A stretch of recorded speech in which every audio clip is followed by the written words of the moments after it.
안녕하십니까. 장군의 소리 주간 안보 브리핑 김민석입니다. 오늘은 격화되는 미국과 중국의 경쟁 구도에 대해서 말씀드리겠습니다. 지금 미국과 중국은 사실상 신냉전 체제로 충돌하고 있습니다. 미국과 중국이 홍콩 그리고 인도, 남중국해 등에서 이 모든 접촉점에서 전선을 형성하고 있고 계속 부닥치고 있습니다. 하지만 중국은 이 모든 전선에서 미국을 개의치 않고 있고 주권을 강하게 주장하고 있습니다. 코로나 사태로 해서 이번 사태는 점점 가속화되고 있고 미중은 여론전에 이어서 외교, 경제전으로 확전되고 있고 앞으로 군사적 충돌 가능성도 배제할 수 없는 상태입니다. 사실 양국 충돌은 이미 예고된 사안입니다. 미국은 일찍이부터 중국을 적으로 규정했습니다. 미 백악관이 2017년 12월 달에 발행한 국가안보전략보고서 NSS라고 그러죠. 거기에 중국을 현상을 파괴하는 적이라고 규정했습니다. 여기서 현상을 파괴한다는 것은 현재 미국 주도의 국제 질서를 파괴하고 중국이 미국의 패권에 도전한다는 것입니다. 따라서 미국은 현재 국제 질서를 깨려고 하는 중국을 적으로 규정하고 있고 그에 따라서 1단계로 무역전을 벌이고 있고 코로나 사태로 해서 좀 더 이 상황이 더 가속화돼서 앞으로는 점점 미국의 대중 압박이 강해질 것으로 보입니다. 특히 미국은 중국에 대해서 올 1월 달에 맺었던 1단계 무역 합의에 이어서 중국이 그 무역 합의를 이행하지 않으면 무역 합의를 파기할 마음도 갖고 있고요. 또한 중국의 금융 개방 그리고 중국이 자국 기업에 주는 보조금 중단 그리고 지적재산권 탈취 금지, 인권과 종교 탄압 금지 이러한 것들에 대해서 다각적으로 중국을 압박하려고 하고 있습니다. 이러한 상황을 전문가들은 신냉전이라고 합니다. 이념 경쟁으로 이미 가고 있습니다. 결국 이 전 세계는 자유민주주의 체제와 공산주의의 경쟁이고 이 중국이 마지막 남은 공산주의의 주도 세력이기 때문에 미국은 공산 세력을 지구상에서 없애겠다. 중국을 자유민주주의 체제로 바꾸고 그리고 중국을 시장경제에 편입시키겠다는 게 미국의 목표인 것 같습니다. 그런데 이 와중에 지난 28일 중국은 미국의 반대에도 불구하고 홍콩 국가보안법, 일명 홍콩 보안법이라고 합니다. 전국인민대표회의 전인대에서 홍콩 보안법을 일방적으로 통과시켰습니다. 딱 한 사람만 반대했다고 합니다. 이 홍콩 보안법은 홍콩에 중국 정보기관을 내세워서 중국에 반대하는 행위를 막는다는 내용이 골자입니다. 즉 국가안전을 위해하는 행위와 활동을 예방하고 그리고 금지, 처벌한다는 내용인데요. 예를 들면 홍콩 보안법이 시행이 되면 시위대가 화염병을 던지면 그래서 체포가 되면 무려 최장 30년의 징역형을 받도록 되어 있습니다. 정말 상상을 초월할 정도로 독재적인 그런 법안입니다. 중국은 전인대 전체회의에서 이번에 홍콩 보안법 초안을 통과시킴에 따라서 앞으로 상무위원회를 소집해서 이 법안을 확정하고 홍콩 기본법 부칙에 삽입해서 시행한다는 입장입니다. 이 홍콩 보안법은 홍콩의 정치적인 자유를 사실상 그에 대해서 사망 선고를 내리는 거나 똑같습니다. 홍콩은 본래 영국이 중국에 돌려줄 때 자치권을 인정한다는 것을 합의해서 돌려준 것입니다. 그런데 이번 홍콩 보안법 통과로 이 자치권은 완전히 없어지는 것이죠. 따라서 홍콩 시민사회와 범민주 진영은 치명적인 타격을 입을 것으로 보입니다. 하지만 홍콩인들은 미국 등 국제사회의 지지를 호소하고 있고 홍콩 보안법에 대한 반대 시위를 이어나갈 것으로 보입니다. 이에 대해서 미국은 홍콩 보안법을 중국이 시행하게 되면 홍콩에 대한 경제적 지위를 박탈하려고 합니다. 이 홍콩에 대한 경제적 특별 지위는 뭔가 하면은 홍콩에 대해서 그동안 관세를 면제해 줬습니다. 그리고 비자와 금융거래 등에서 특별하게 대우해 줬습니다. 그렇게 되면 홍콩은 앞으로는 세계 4대 금융시장으로서의 역할을 전혀 할 수 없게 됩니다. 미국이 홍콩을 제재하면은 뉴욕과 도쿄, 런던에 이어서 세계 4대 자본시장인 홍콩에서는 자본 대탈출이 일어날 것으로 보입니다. 2018년 현재 홍콩은 2,315개 상장 기업이 시가총액 3조 9천억 달러, 우리 돈으로는 4,828조 원을 투자하고 있습니다. 이 가운데 미국 기업만 무려 1,300개의 825억 달러를 투자하고 있습니다. 이런 자본들이 다 빠져나간다는 것이죠. 그런데 이 홍콩 보안법이 통과되고 지금 미국과 중국이 여러 곳에서 부닥치고 있는데 이렇게 되면 우리 한국에도 바로 영향이 미칠 것으로 보입니다. 우리는 이 문제에 대해서 매우 심각하게 바라보고 정부는 신중하고 그리고 지혜로운 대책을 세워야 될 것으로 보이는데 한번 분석해 보겠습니다. 미국의 대중 제재에 따라서 중국은 일단 한국을 우군으로 삼으려고 합니다. 한국에 대해서 미국으로부터 중국에 전향하라고 요구할 가능성이 큽니다. 중국이 이렇게 요구하는 것은 지금 한중 간의 무역 규모가 매우 크기 때문입니다. 작년에 한국의 대중 수출은 1,362억 달러입니다. 그리고 수입은 1,072억 달러입니다.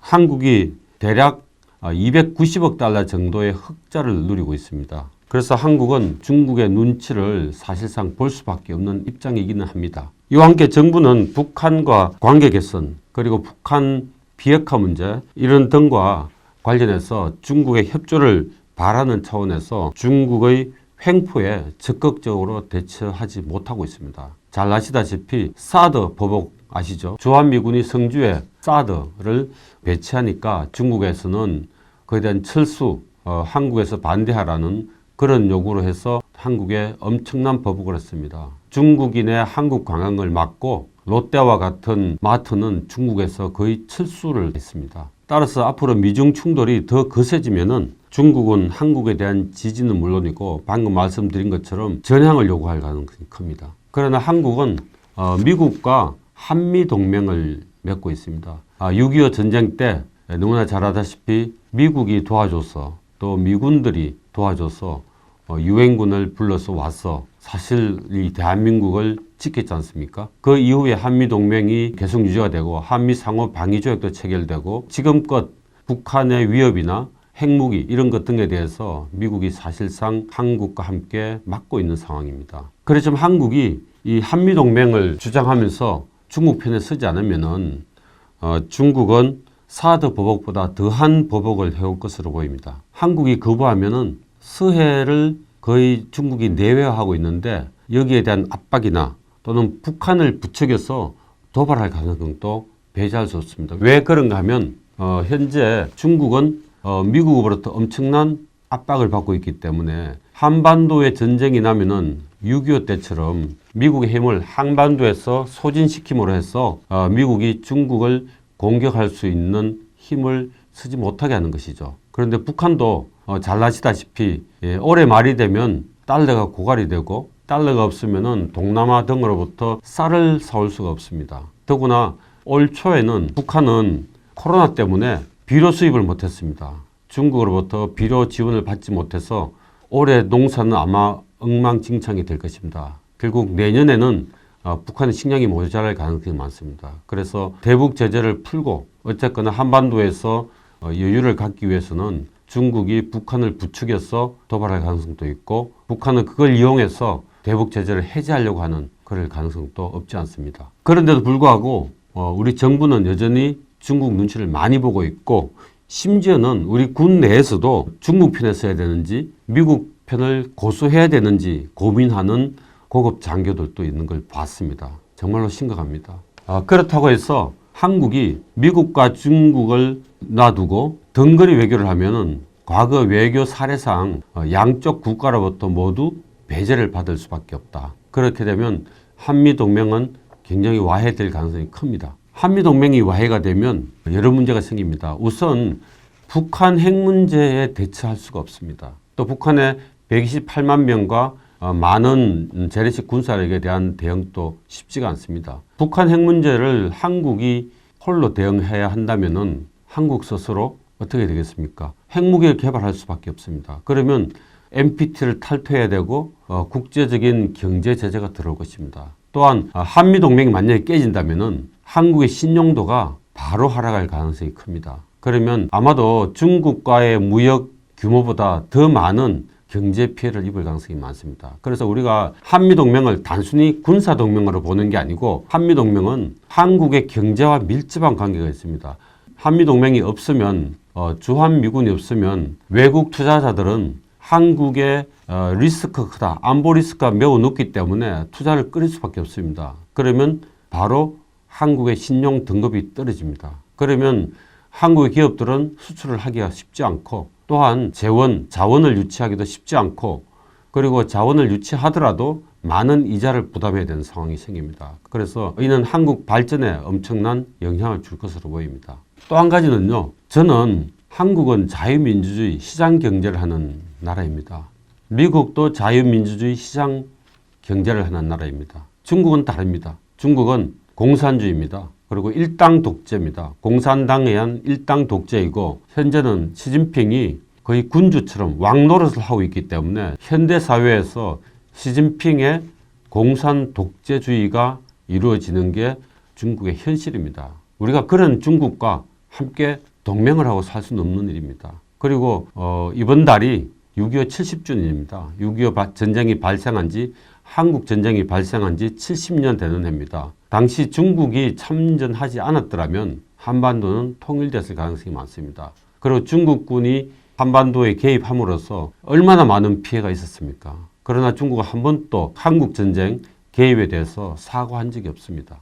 그렇기 때문에 우리가 중국과는 동맹을 할 수가 없고 미국과 한미동맹을 축으로 해서 중국과는 가급적 외교관계, 경제로 정경분리를 통해서 지내야 할 것으로 보입니다. 여기서 필요한 것은 한국의 배짱과 용기입니다. 당당하게 중국을 배짱과 용기를 가지고 지혜로운 정책을 수립해서 중국에 대처해야 될 것으로 보입니다. 지금 이 어려운 시기는 배짱과 용기가 필요한 시기입니다. 그리고 가장 위험한 시기는 2025년인데 2025년 중국이 제1도련선, 우리의 무역로, 한국이 동남아, 중동, 인도, 아프리카, 유럽으로 수출입하는 무역로와 그리고 기름이 들어오는 그 해상 수송로를 중국이 2025년 봉쇄한다고 합니다. 이에 따라서 미국도 2025년 중국의 제1도련선 봉쇄에 대해서 유령함대를 창설하고 있고 유령함대와 그리고 무인화된 해병대 전투력으로 중국의 제1도련선 봉쇄에 대응할 것입니다. 그래서 이 과정에서 한국은 정말로 정신을 차리고 지혜로운 정책과 배짱과 용기로 당당히 대처해야 한다고 생각합니다. 오늘 안보브리핑은 미중 충돌에 대해서 말씀드렸고 지금은 평화 시기가 무려 70년 가까이 되기 때문에 어쩌면 새로운 전쟁 같은 국면이 일어날 수도 있겠습니다. 그래서 정말 한국 사람들은 정신 차리고 정부도 제대로 해야 된다라는 생각입니다. 오늘 안보브리핑 이것으로 마치겠습니다.